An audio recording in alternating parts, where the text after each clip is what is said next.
Hello, my name is Kayla and welcome to Tips and Tricks Tuesday, where I'll be showing you all the latest tips and tricks in PV Farm. For example, did you know there is a way to just quickly see what DC is in a certain area? So we already know that just looking at blocks, we see the DC count at the bottom of our block annotation. But what if I wanted to know what the selection of trackers right here falls into when it comes to the size? What I can do is I just click drag to select this group of trackers. I also want to make sure I don't have any combiner boxes in there. So I'll make sure to just click my trackers, my SAT objects, and I'm going to open up the object details.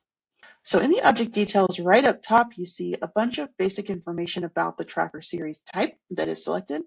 What I also see right here is the aggregated properties DC total. So I can see that this selection right here makes up 500.31 kilowatts.